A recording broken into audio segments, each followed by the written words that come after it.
Bồ Akabovic full cổ Titan full system nha.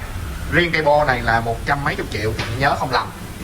Gắn lên cái khối động cơ V-twin 180 mã lực này thì hết nước chấm. Cái đầu anh em nhìn coi ngầu không nè. Rồi nói dông dài nãy giờ thôi, quan trọng nhất là nổ bô cho anh em nghe chơi.